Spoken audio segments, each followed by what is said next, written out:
Chapter 1. It has been a week since I arrived in Seoul, the capital city of South Korea. I still can't believe I'm here. For someone like me, who has lived her entire life in the quiet countryside of Bosong, a small town known for its tea fields, this bustling city feels like another world. Everything is so fast-paced, so overwhelming, but I have no choice but to adapt. I grew up with my mom, a single parent who worked tirelessly to provide for me.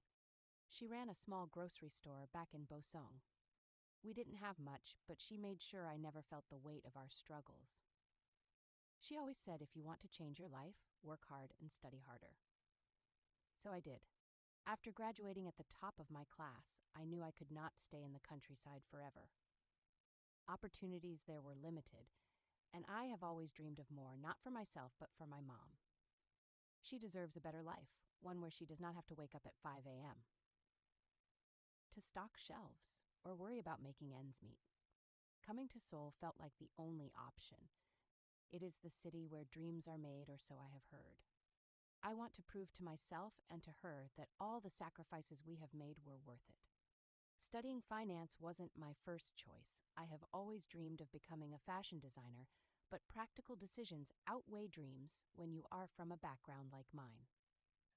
Finance promises stability, a good job, and a steady paycheck. But for now, I am still trying to find my footing in this overwhelming city. Between managing expenses and finding a place to stay, things haven't exactly been easy. It is a challenge, but it is one I'm determined to overcome. Finding a place to stay in Seoul has been more challenging than I imagined. The city is expensive, and even the hostels meant for students are way out of my budget. I have spent the past few days visiting every residential company I could find, hoping to secure an affordable room or house to rent for the next 2 years. Today, I sit across from an agent in one of those offices, clutching my bag tightly as I explain my situation. I need something affordable, I say, trying not to sound too desperate. Just a small place where I can stay for 2 years while I complete my studies. My budget is not much, but I am willing to take anything decent. The agent, a kind-looking man in his 40s, furrows his brows as he scribbles something on his notepad. When I tell him my budget, his pen freezes midair, and he looks up at me with a mix of surprise and concern. "Miss, renting a house in Seoul with that amount, it is nearly impossible," he says gently. "The cost of living here is very high, especially for someone new to the city." I lower my eyes, feeling a mix of embarrassment and frustration. "I know," I mumble, "but I do not have many options." The man leans back in his chair, his expression softening. "It is okay, dear. I understand," he says with a sigh. "Living alone in a city like this can be tough, especially when you do not have financial backing. I was in your place once, so I know how it feels. I will do my best to help you out." His words feel like a lifeline in this sea of uncertainty. "Thank you," I whisper, grateful for his kindness. He nods. "Give me a little time. I will see what I can find for you. For now, stay safe and wait for my call. I will let you know as soon as I have something." I leave the office feeling a little lighter, though the problem of finding a place to stay still looms over me. For now, I need to focus on finding a part-time job to manage my daily expenses. Later that day, luck finally seems to be on my side. A library near my college offers me a job as an assistant librarian.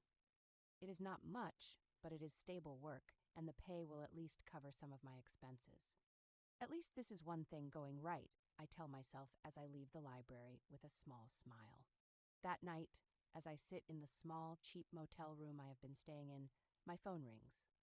It is the agent. "Miss, I might have found something for you," he says, his voice tinged with excitement.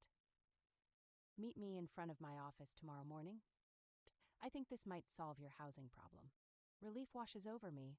This motel is costing me more than I can afford, and I cannot keep paying for it night after night. Tomorrow might finally bring some good news. The next morning I arrive at Mr. Hong's office promptly at the time he asked me to. My nerves are on edge, but I push them down and take a deep breath before stepping inside. "Good morning, miss." "Mr. Hong greets me warmly as I walk in. "Good morning, Mr. Hong," I reply, managing a small smile. Thank you so much for helping me out. It really means a lot. As I sit down, I can't help but feel a wave of gratitude. Mr. Hong didn't have to go out of his way for me. Other agents would have simply told me to raise my budget or give up entirely, but he is being kind, thoughtful, and genuinely willing to help. It is okay, Miss Kim, he says with a chuckle, his eyes soft with a fatherly kindness. You remind me of my daughters.